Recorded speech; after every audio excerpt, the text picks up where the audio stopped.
အားလုံးပဲမင်္ဂလာပါကျွန်တော်ဗီဒီယိုလေးကိုတော့ကျွန်တော်မြတ်တရက်ခံတင်တာတစ်ခုရှိပါတယ်ကျွန်တော်တို့မှာဟိုအတန်တိုက်မှကျွန်တော်အတန်ဗီဒီယိုလောက်ရမယ်ဆိုရင်အဆင်မပြေလို့ပါနော်ညဆိုရင်လည်းဒီမှာ7ထိကိုလူတွေကမအဲ့ဘူးနော်တချင်းတွေဖွင့်ပြီးညံပါတယ်အဲ့တော့ညဘက်ဆိုရင်လည်းကျွန်တော်ဘလို့မှအဆင်မပြေပါဘူးနေ့ဘက်ဆိုရင်လည်းရှေ့မှာလမ်းဆိုတော့နောက်ပြီးရက်ကွက်ကလည်းဆူတယ်ဆိုတော့ကျွန်တော်တို့နည်းတန်ပလန်လေးတော့ရှိမယ်ခင်ဗျာနော်ကျွန်တော်အဲ့ဒါလေးကိုတော့ဒီခံပေးပါလို့ဗီဒီယိုပုတ်တိုင်းအတွက်ကျွန်တော်တောင်းပန်ပါတယ်ခင်ဗျာဒီနေ့မှာတော့ကျွန်တော်လူတယောက်ရဲ့လက်ရည်ကိုကြည့်ပြီးတော့သူ့ရဲ့စိတ်နေစိတ်ထားအကျဉ်းစရိုက်လျှို့ဝှက်ကိုယ်ရည်ကိုယ်သွေးကိုဘယ်လိုသိနိုင်မလဲဆိုတာအတိအကျကျွန်တော်ပြောပြပေးသွားမှာဖြစ်ပါတယ်ရေးနေတဲ့လက်ရည်ကတင်းအကြောင်းကိုထင်ထားတာထပ်ပိုပြီးဖော်ပြနေပါတယ်နံပါတ်1စာလုံးကြီးကြီးရေးတတ်တဲ့လူတွေဟာယုံကြည်မှုရှိတတ်ပါတယ်လူအများနဲ့ပေါင်းတင်ဆက်ဆံရေးကောင်းတတ်ပါတယ်နံပါတ်2စာလုံးသေးသေးရေးတတ်တဲ့လူတွေဟာအာယုံစူးစိုက်မှုကောင်းတတ်ပါတယ်အသေးစိတ်ချက်လက်တွေကိုဂရုစိုက်တတ်ပါတယ်နံပါတ်3စာကိုဖိဖိစီစီရေးတတ်တဲ့လူတွေဟာစိတ်ဓာတ်ခိုင်မာတတ်ပါတယ်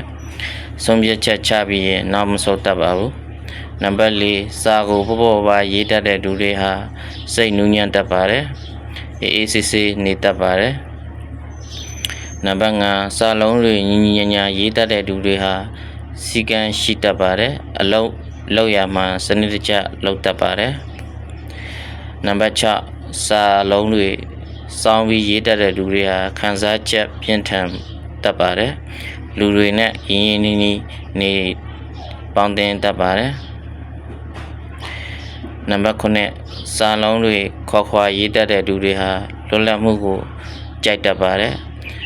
ကိုယ်ဆုံးဖြတ်ချက်နဲ့ကိုယ်နေတတ်ပါတယ်နံပါတ်10စာလုံးတွေကက်ကက်ရေးတတ်တဲ့လူတွေဟာမိသားစုနဲ့မိတ်ဆွေတွေကိုတန်ဖိုးထားတတ်ပါတယ်တယောက်တည်းမနေချင်တတ်သူပါ